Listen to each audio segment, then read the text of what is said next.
सावन का उजला पक्ष जब भी आता है, इसके शुक्रवार को उदयपुर में एक ऐसा उत्सवी माहौल आता है जिसका इंतज़ार उदयपुर को साल भर रहता है। इसका नाम है सगतजी बाबूजी का जन्मोत्सव।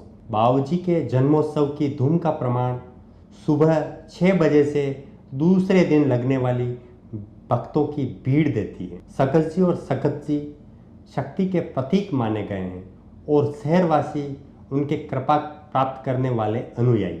इसकी झलक सर्व ऋतु विलास महलों से रहकर शहर के 2 दर्जन से अधिक स्थानों पर देखने को मिलता है।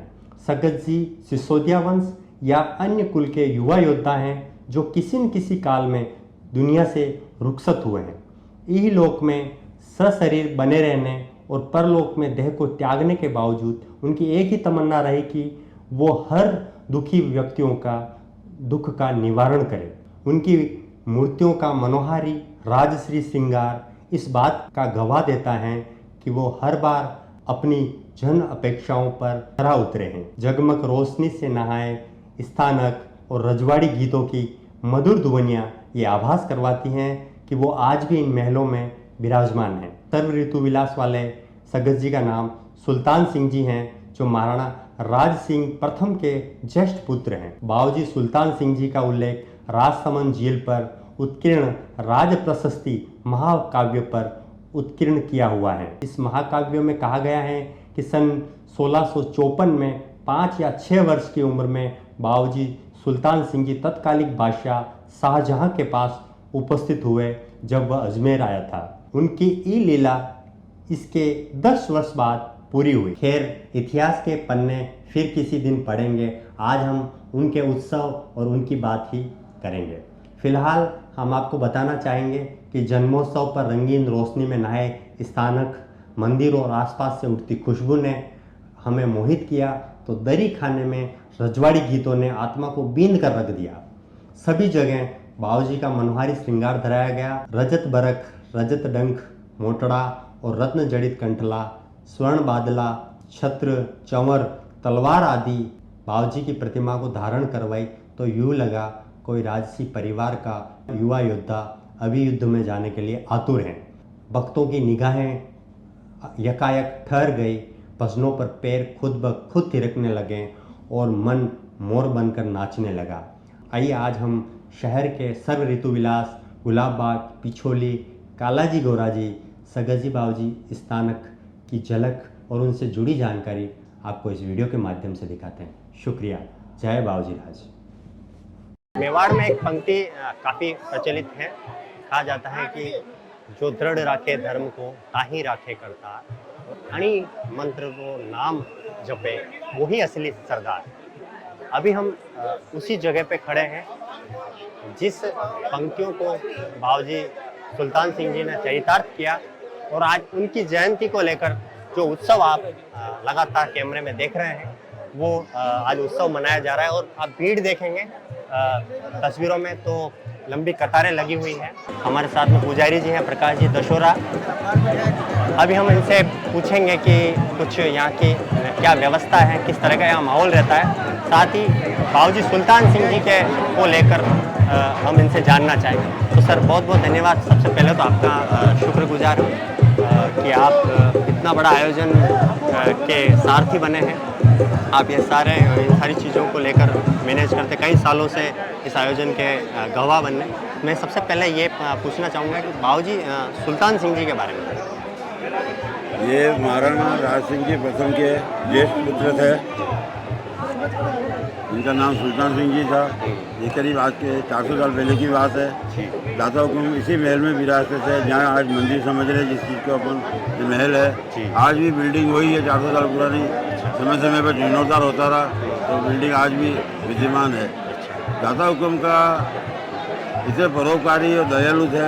इनकी इच्छा थी कि मैं जिंदा रहूं और पब्लिक की सेवा करूं, लेकिन षड्यंत्र में इनका निधन हो गया। उसके बावजूद इनकी इच्छा ये थी कि मैं जनता का कल्याण करना है, जनता को सुखी करना है, जनता के कष्टों का निवारण करना है। उस हिसाब से इनको पूर्वज राजघराने के पूर्वज यहाँ विराजमान है। वो आज भी जनता की पुकार सुनते हैं। 24 घंटे दरबार खुला रहता है। कोई भी भक्त आधी रात को भी आता है, बोलना चाहे कि मेरी ये तकलीफ है, उसकी तकलीफें दूर होती है। आज जन्मोत्सव है, बड़ा हर्षोल्लास से पूर्वक मनाया जा रहा है। पिछले 2 साल से कोरोना काल चल रहा था, दर्शन दुर्लभ हो गए थे लोगों को। इस बार पूरे उत्साह से लोग बाग दर्शन में भाग ले रहे हैं, आयोजन में भाग ले रहे हैं। सारा व्यवस्था हमारे सकेशी बाबूजी भक्त मंडल के सदस्य पिछले 15-20 दिन से इस व्यवस्था को सफल बनाने में लगे हुए थे। उसका परिणाम यह है आज अधिक से अधिक संख्या में आ रही है पब्लिक और अनुशासित रूप से दर्शन करके दर्शन लाभ प्राप्त कर रही है।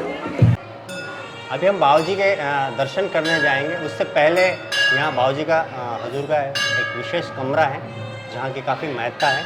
और यहाँ के जो आप क्या हैं? मैं सेवक हूँ यहाँ पर। सेवक, क्या नाम है? विजय सिंह कच्छा। विजय सिंह जी हमें बताएंगे कि इस दरी खाना है, तो बेसिकली दरी खाना, दरी खाने का मतलब क्या था? ये बाबूजी की जन सुनवाई का केंद्र है। अच्छा। बाबूजी राज का वो खास दरी खाना और ये आम दरी खाना। आम दरी। वो निजी, ये निजी में क्या होता था? वो पर्सनल, वो मूर्ति वहाँ यहाँ बाबूजी स्वयं पधारते हैं, बातचीत करते हैं। जो भी जन सुनवाई है, जो भी समस्या किसी वक्त भी आई है, उस समस्याओं का निराकरण यहाँ होता है। सदियों से होता आ रहा। वो मेरे दादाजी हैं, वो दादाजी के छोटे हैं, बोलीराम जी कुमार, सुख सिंह जी कच्छा हुआ, उससे पहले ये पेरेंटल रहे हैं। 13 पीढ़ियों से हम लोग यहीं बैठे हैं और जन सुनवाई के कार्य कर रहे हैं।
अभी हम बाबूजी हजूर के दर्शन करके निकले हैं बाहर और आप ये देख सकते हैं 2 कतारें हैं।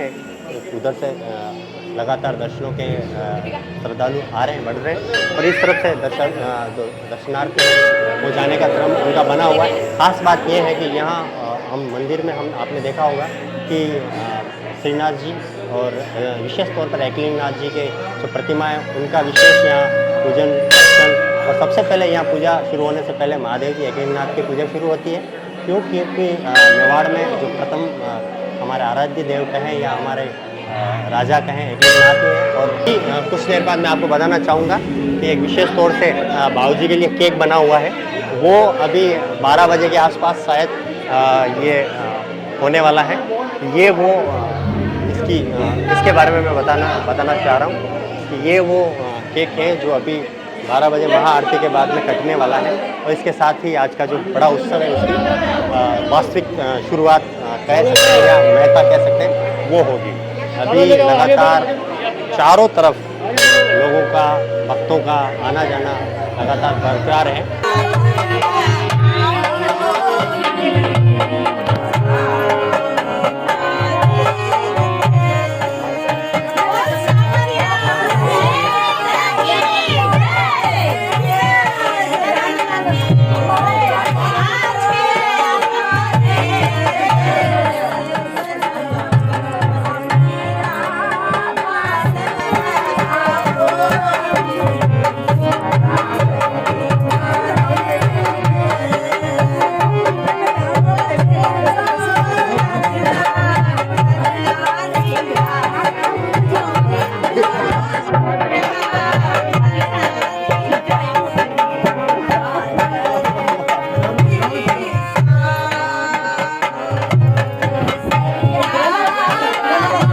सगत जी बाबू जी गुलाबाग बावड़ी वाले का जन्मोत्सव आज 5 अगस्त सावन शुक्ल नम को मनाया जा रहा है।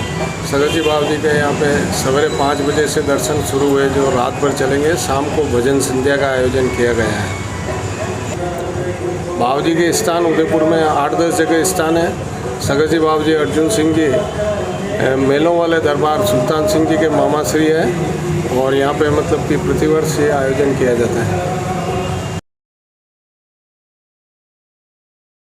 हमारे साथ में अभी बाबूजी रामचंद्र जी शर्मा हैं और हम पिछोली स्थित सगत जी बाबूजी के यहाँ विराजमान हैं। यहाँ की महिमा बताएंगे यहाँ बाबूजी खुद ही अपने श्रीमुख से। हम जानना चाहेंगे क्योंकि पूरे शहरवासी पिछोली स्थित सगत जी बाबूजी स्थानक के बारे में सुनने को और यहाँ के इतिहास, खासकर मैं श्री कृष्ण जुगनू जी सर का हृदय से आभार प्रकट करना चाहूँगी कि सर ने मुझे बाबूजी के दर्शन के लिए और विशेष तौर से रामचंद्र जी बाबूजी के बारे में बताया कि उनसे जाके तमाम शहर के जितने सगत जी स्थानक हैं उनके बारे में विशेष बताएं। उससे स्थान है, उस स्थान के बारे में मैं कुछ नहीं जानता। मैं तो इनके बारे में जानता हूँ। ये मेरे ध्यान के द्वारा मेरे भावना से विराजमान किए हैं और जो ध्यान में आप आदेश देते हैं जनता का भला होता है और जनता अच्छी मानती है इस बात को। यहाँ सच्चाई है, झूठ कपट की बात नहीं मेरे। सिर्फ भगवान को आप खुद आराधना करो, आपको आनंद मिलेगा। और भगवान सगत जी बाबू जी समझो, भगवान समझो हर इंसान के हृदय के अंदर है। पहले उसको पूछो, वो बात सही निकलेगी, वरना ये अपना हृदय जो जवाब दे उस हृदय की बात मान लेना, समझ लेना सगत जी बाबू जी कह रहे, आपके हृदय बोलेगा। और इनका ध्यान करो और ध्यान ही सब कुछ है, ध्यान ही भगवान है और आत्मा है, वो सब परमात्मा का रूप है, वो सगत जी बाबू जी। हर इंसान की कदर करो, हर इंसान की सेवा करो, आपको बहुत आनंद मिलेगा। ये है बस। एक और आप पिछले 50 सालों से बाबूजी के परम शिष्य होकर घर से बाहर नहीं निकलते। जितने भी सारे नियम कानून, जो नियम बाबूजी के बंधनों में आप बंधे हो, उनका पालन करते हैं, उसके बारे में थोड़ा सा। बस पालन तो वो जैसी प्रेरणा देते हैं वैसा मुझे रहना पड़ता है जी। ये कोई मेरे हाथ की बात तो है नहीं। जब ये आदेश देंगे निकल तो जाना पड़ेगा। इन्होंने आदेश दे रखा मन में ऐसा बैठा हुआ है कि वह अपने यहीं बैठे हैं, आनंद से बैठे हैं, भगवान की सेवा में बैठे हैं। वह कुछ सामने आके आदेश तो होता नहीं है, अंदर प्रेरणा होती है। वैसे हम रह रहे हैं और वैसे सबके अंदर वो भगवान ही विराजमान है। उनको बस आप अपने भगवान को पूछ लो, बस मेरे से ये रिक्वेस्ट है आप लोगों से, आप अपने जो अंदर वाले भगवान है उसको पूछ लो। ये तो आराधना करने की एक साधना की एक स्थल ही है, ध्यान करने की स्थल ही है। वो सगत जी बाबू जी तो बड़े हैं, उनके विषय में मैं कुछ नहीं कर सकता, ध्यान कर सकते हैं। ये है।